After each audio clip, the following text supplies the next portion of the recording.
Just recently, we got the news from D23 about the upcoming slate of Disney movies, with a particular emphasis on the big animation studios. This has actually got me rather excited, as there was a big empty void lingering at the end of next year that I was eager to learn more about. Of course, they did end up announcing that next year, November 25th, 2026 to be specific, we would see the release of the Disney animated original film called Hexed. I will admit, I was a little bit shocked at this announcement. After all, Disney has well and truly been in the mud when it comes to original films for the last little while. The 2010s, which we now know as the Disney Revival era, is by far the most successful era in the history of the company when it comes down to their bottom line. There were multiple big franchises established, multiple billions grossed at the box office, and then all that and more likely made on merch and experiences surrounding these new franchises. It felt like the gravy train would keep on rolling forevermore, but of course, that wasn't the case. Probably should have seen it coming though, shouldn't we? It's always been that way for Disney. They have their golden age, then a slump. They'd claw back a couple of times again, and then slump back down with some duds. The Disney Renaissance kicked off in 1989 and burned very brightly for a couple of years, before it peaked with The Lion King and then began to taper off quite a lot.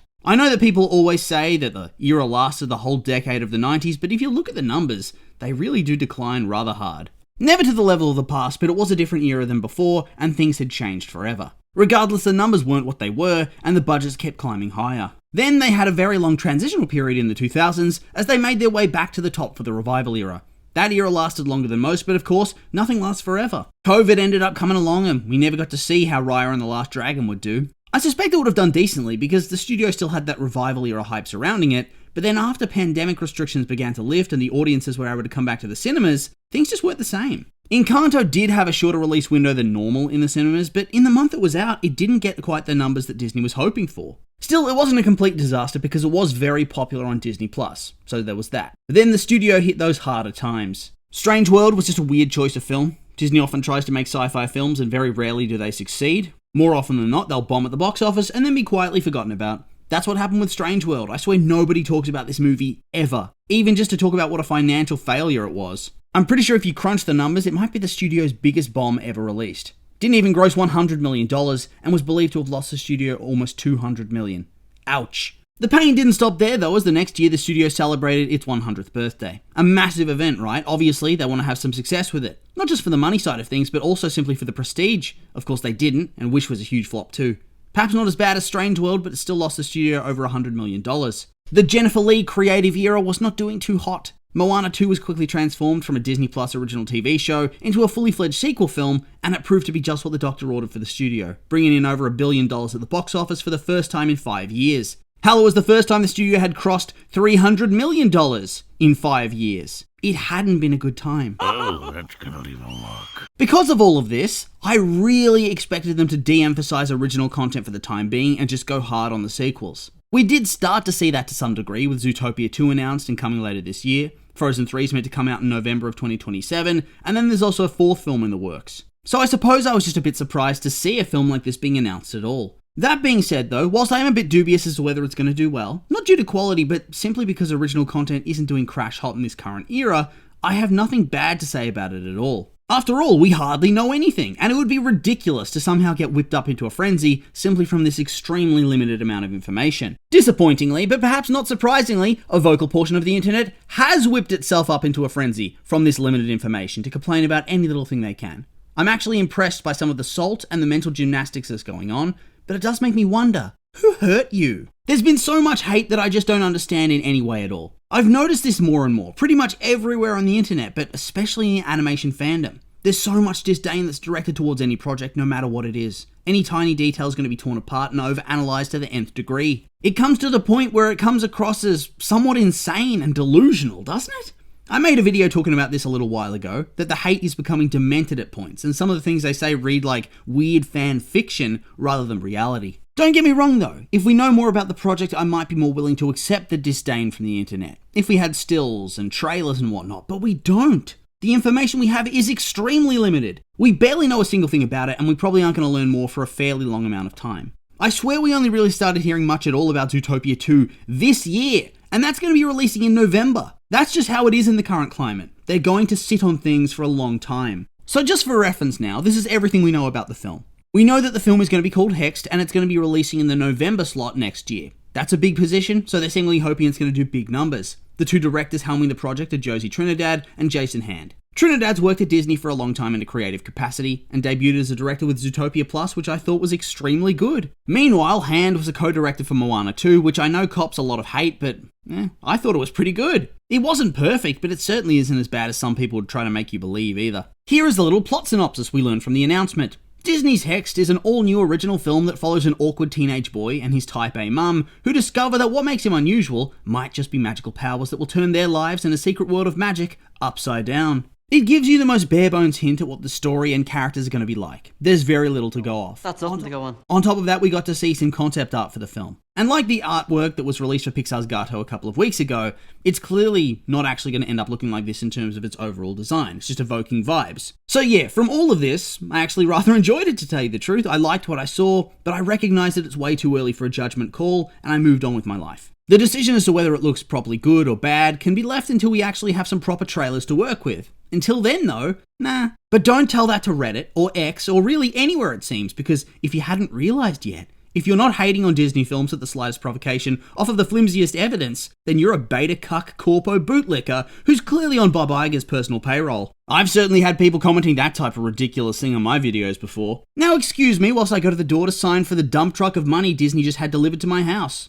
Like I said, at this point, it does seem as if everything's fair game to cry about, so let's get cracking, shall we? The first thing I've noticed people flipping their lid about is the use of an unevocative title. Oh my god, Hexed is so boring. It's such a boring title. Disney keeps doing these boring, short and generic titles. I miss the days when titles of films were really evocative and creative, like using the first name of the lead character. Those were the days. They're always harkening back and talking about The Princess and the Frog and how that was one of the last films before Tangled popularized the buzzword titles we saw explode with Frozen. And sure, that made it more of a trend for the titles to be short and punchy and thematic. Tangled, Frozen, Encanto, Wish, Hexed. But at the same time, it's not like these are the only things that are being put forward either. Raya and the Last Dragon. That does not fit that naming scheme. Neither did Strange World. Hell, the revival had a bunch of creative titles as well. Wreck-It Ralph, Big Hero 6. They're really popular and successful films. Haven't heard of them? For me, the title complaint was the first critique I saw, and it's probably the saddest and most absurd. If this title unironically gets you heated,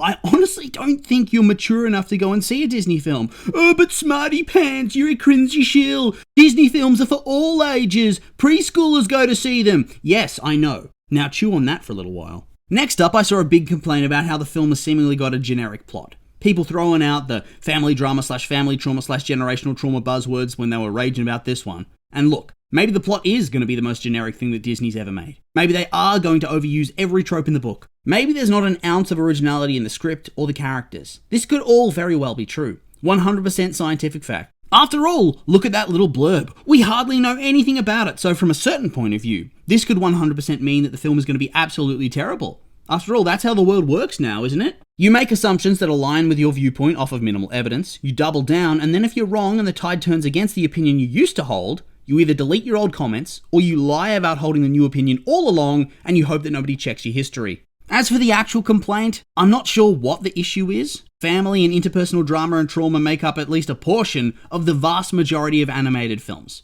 It doesn't always take complete center stage, but it's often there and plays a big role in how characters behave and what they do. Hell, I wouldn't be shocked if soon people are going to say, oh, the character dynamics are too similar to Elio, they're creatively bankrupt. Oh, well, one, Elio's in space, and this is magic. Keep up, kids, but holy shit. 2 films being made that feature a mother and her son learning to understand one another? Oh, shock, horror, what a ripoff. Seriously though, what's the issue? It's one of the classic family dynamics, and films often explore them because the experience of having parents, and thus clashing with the parents, is rather universal. And yes, before you say anything, not everybody has parents, and some people didn't have shitty parents, but you know what I mean. It's just wild to me that this is such a visceral complaint, off of such little story information. We've literally only had a blurb. I also saw a lot of comments talking about how they're ripping off Owl House, but obviously they're going to make it less gay, because clearly Disney's a bigot studio run by bigots that only bigots can enjoy. And look, I think people misrepresent this topic quite a lot. Pretty sure the creator of Owl House laid the cancellation and budget cuts and all of that at the door of Disney branded television and the suits in charge of that. And I'm pretty sure they even said that it wasn't because of the LGBT stuff either, but because of the different audience that Disney TV wanted versus who was actually watching this show. The Owl House audience skewed older, and I suspect they wanted younger kids to watch and stay enjoying all day. That's why kids' TV often has binge blocks, to keep them there forever and keep them watching the ads. On top of that, I had no idea that the Owl House completely invented the idea of a secret magical world. Oh wait, it didn't! In that case, without the LGBT themes, of which we have no proof that they're adding or removing because, like I said, we know nothing, it would quite literally be about somebody discovering they have magical powers and that there's this whole other magical world they never knew about. This is something that's been done many, many times before. I would be more likely to believe that they're trying to get the Harry Potter audience share now that a reboot's happening, rather than ripping off the Owl House. Overall, the sentiment seems to be that this movie's going to be repetitive, and I don't understand how you can come to this conclusion so early. There's nowhere near enough information to make any sort of informed decision. Yet we have people out here somehow critiquing the plot, the themes, the creativity, and also the visual style. Yes, the visual style, somehow. Notably, we only have one piece of concept art, and yeah, it's not going to look like this, but my god, can everybody settle down about the bean mouth or whatever the hell? I'm not even asking you to give them the benefit of the doubt. Just sit the hell down and wait and see, rather than becoming a rabid and frothing Looney Tunes, smashing away at the keyboard as tears stream down your face. We've reached the point where the hate has rotted so many people's brains. There's next to no rational discourse, and extreme views are all that seem to get spouted. It's just sad. The professional victim complex needs to go the way of the dodo, and it needs to go pronto, or I fear that things are never going to return to how they were before. Right now, everybody's darling studio is Sony, but at this rate, they're going to turn on them too, and they're going to turn hard. Just wait and see. With all that being said, though, these are simply my opinions, and I'd like to hear yours. What do you think of all the Hexed drama? Are you with me? Is it really weird? Maybe you disagree, and I'm a lame shill who needs to shut the hell up. I'm curious for your thoughts, so make sure to like, comment, and subscribe, and let me know.